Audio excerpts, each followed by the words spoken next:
SSC JEE या RRB JEE जैसे exams की हम तैयारी कर रहे हैं तो इसमें नंबर ऑफ मॉक टेस्ट कितने लगाने चाहिए। एसएससी जेईई सीबीटी1 या आरआरबी जेईई सीबीटी1 में हर एक टॉपर का कहना था सर कि full length test at least 20 plus होने चाहिए। 70% माइलस्टोन रूल, सर ये क्या है?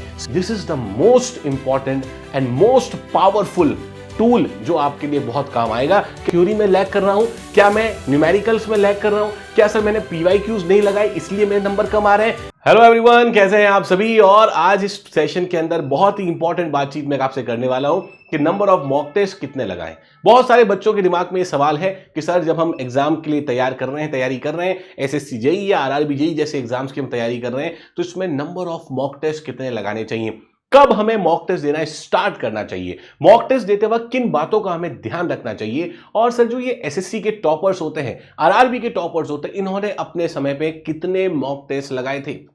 तो अभी हाल फिलहाल में अगर मैं बातचीत करूं तो एसएससी जेईई 2025 का जो रिजल्ट सेरेमनी हम लोगों ने करी थी, जो फेलिसिटेशन प्रोग्राम हमने किया था, उसमें मैंने टॉपर से इंडिविजुअली पूछा कि आप लोगों ने अपने टाइम पे कितने मॉक टेस्ट लगाए।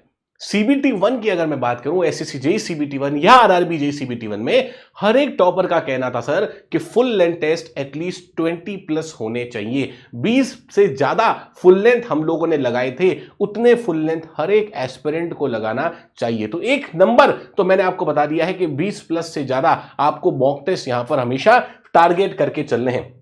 लेकिन मॉक टेस्ट से स्टार्ट कब करते हैं? एक बहुत ही सिंपल रूल होता है इसका, 70% माइलस्टोन रूल। सर ये क्या है? 70% माइलस्टोन रूल का मतलब है कि फुल लेंथ मॉक टेस्ट आप तब स्टार्ट कर दें जब आपका जो सिलेबस है वो 70% तक खत्म हो चुका है। अगर आपको लगता है कि आपका सिलेबस 70% आपने फिनिश कर दिया है, तब आप मॉक टेस्ट लगाना शुरू करें, फुल लेंथ मॉक टेस्ट लगाना शुरू करें, जिससे आपका जो स्पीड, एक्यूरेसी और क्या कमियां हैं वो भी आपको वहां पर पता चल जाएंगी। तो एक रूल तो हमारा ये है जो हमें फॉलो करना है, which is 70% milestone rule. Second rule जो आपको फॉलो करना है मॉक टेस्ट देते वक्त, और ये बहुत ज्यादा इंपॉर्टेंट है, और वो है 1:2 रूल।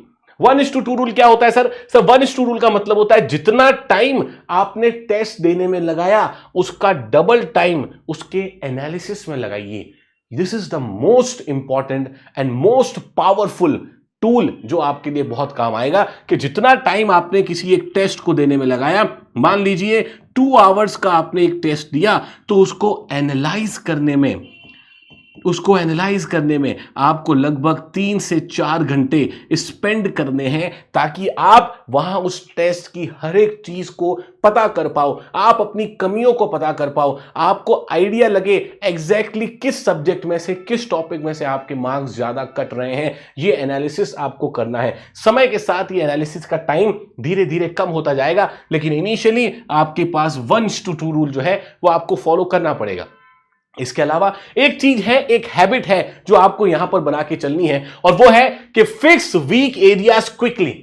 बहुत सारे मॉक टेस्ट देने के बाद रियलाइज नहीं होना चाहिए। कोशिश करो कि शुरुआत में जो 1-2 मॉक टेस्ट दिए हैं उसी में आपको आइडिया लग जाए कि मेरा वीक एरिया क्या है, क्या मैं थ्योरी में लैग कर रहा हूं, क्या मैं न्यूमेरिकल्स में लैग कर रहा हूं, क्या सर मैंने पीवाईक्यूज नहीं लगाए इसलिए मेरे नंबर कम आ रहे हैं, या फिर मैंने ये पर्टिकुलर सब्जेक्ट छोड़ दिया था, स्किप कर दिया था। अपने वीक एरियाज को शुरुआत के टेस्ट में 3 से 4 टेस्ट जो आपके स्टार्टिंग के हैं उसी में पता कर लो कि आपकी एग्जैक्ट प्रॉब्लम क्या है, एग्जैक्ट वीक एरिया क्या है। यह पता करना बहुत जरूरी है, और उसको राइट टाइम पे फिक्स करना बहुत इंपॉर्टेंट है। जो भी आपको लगता है कि सर ये मेरा वीक एरिया है, इसकी वजह से, और वो सबका अलग अलग हो सकता है, क्योंकि कोई बच्चा थ्योरी में अच्छा होता है, कोई न्यूमेरिकल में अच्छा होता है, ठीक है, कोई बच्चा जो है वो स्ट्रक्चरल पार्ट में बहुत बेहतरीन है, कोई बच्चे को एनवायरनमेंट, सॉइल और ये वाला जो पार्ट होता है ये बहुत बेहतरीन लगता है। तो सबका अपना अपना एरिया होता है। तो आपको अपना एरिया पहचानना है कि सर मेरा स्ट्रॉन्ग और मेरा वीक एरियाज क्या है, और उस वीक एरिया पे सबसे पहले काम करना है,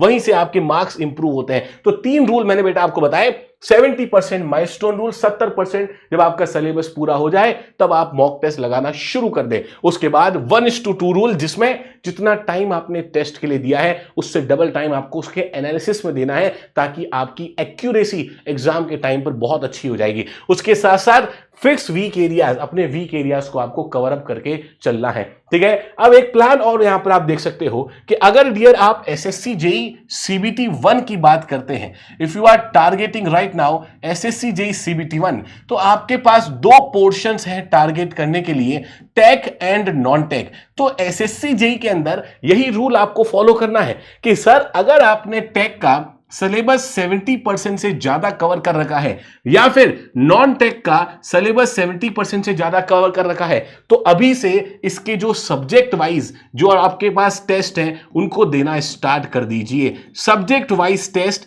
या फिर जो आपके पास ये जो कंप्लीट नॉन टेक का टेस्ट है जो 50 क्वेश्चंस का आपके पास होगा, ठीक है, लगभग 50 क्वेश्चन रीजनिंग के और 50 क्वेश्चन आपके पास जीके के, तो ये 100 नंबर का टेस्ट आपको नॉन टेक का देना स्टार्ट करना है, ठीक है। तो अगर नॉन टेक में 70% से ज्यादा सिलेबस आपका कंप्लीट है तो पहले आप उसको नॉन टेक का एक इंडिविजुअल टेस्ट देना स्टार्ट कीजिए। उसके साथ साथ टेक का आपका 70% सिलेबस कंप्लीट हो जाए तो फिर टेक का टेस्ट देना स्टार्ट कीजिए।